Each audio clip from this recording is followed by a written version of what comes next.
नमस्कार, मैं हूं मनमोहन भट्ट।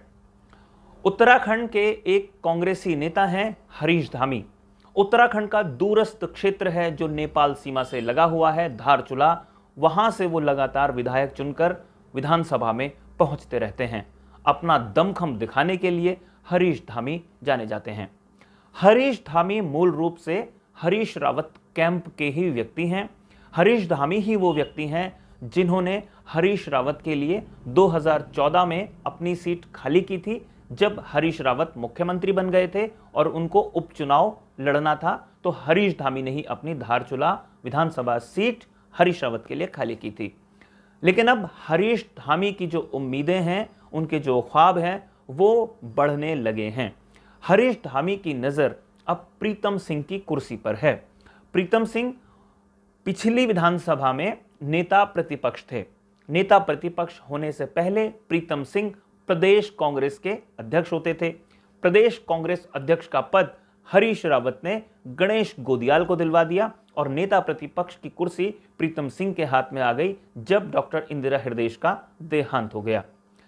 अब हरीश धामी की नज़र नेता प्रतिपक्ष की कुर्सी पर है। हरीश धामी ने सार्वजनिक मंचों से नेता प्रतिपक्ष की कुर्सी पर अपना दावा पेश किया है। प्रीतम सिंह ने भी इस पर अपनी प्रतिक्रिया दी है। प्रीतम सिंह ने बड़ी सधी हुई और स्पष्ट प्रतिक्रिया दी है। प्रीतम सिंह ने कहा है कि नेता प्रतिपक्ष का जो चयन है वो कांग्रेस की राष्ट्रीय अध्यक्ष करती हैं। इसलिए अगर कांग्रेस राष्ट्रीय अध्यक्ष नेता प्रतिपक्ष की कुर्सी हरीश धामी के देने पर तैयार हो जाए तो वो एक कांग्रेसी कार्यकर्ता की हैसियत से उनके पीछे खड़े हो जाएंगे। नेता प्रतिपक्ष की कुर्सी बहुत प्रेस्टिजियस कुर्सी मानी जाती है। जो विपक्ष होता है उसका सबसे बड़ा नेता प्रतिपक्ष ही होता है और नेता प्रतिपक्ष का जो प्रोटोकॉल होता है वो कैबिनेट मंत्री के दर्जे के बराबर होता है। इसलिए नेता प्रतिपक्ष की कुर्सी बहुत महत्वपूर्ण होती है। विपक्ष किस तरीके से नेता प्रतिपक्ष के पीछे खड़ा रहता है विधानसभा में जब कार्रवाई होती है, इसलिए भी नेता प्रतिपक्ष की कुर्सी महत्वपूर्ण मानी जाती है। और चूंकि राजनीतिक रूप से हरीश धामी को हरीश रावत के करीब समझा जाता है, इसलिए उनके बयान को ये समझकर माना जा रहा है कि हरीश रावत का खेमा अब नेता प्रतिपक्ष की कुर्सी पर अपना दावा पेश कर रहा है। अब यह देखना बहुत दिलचस्प होगा कि आने वाले समय में कांग्रेस कैसे तैयार होती है बीजेपी से लड़ने के लिए।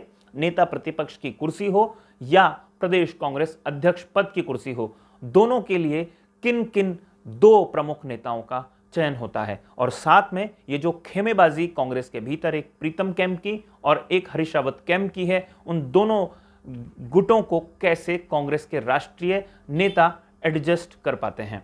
तो साथियों, आज की रिपोर्ट में फिलहाल इतना ही। अगली रिपोर्ट में फिर मुलाकात करूंगा, लेकिन जाने से पहले हमेशा की तरह दो विशेष आग्रह। यदि आपने इस चैनल को सब्सक्राइब नहीं किया है तो इस चैनल को सब्सक्राइब जरूर कर लीजिए और अगर आपको ये रिपोर्ट पसंद आई हो तो इसे लाइक करके अपने मित्रों तक जरूर पहुंचाइए। नमस्कार।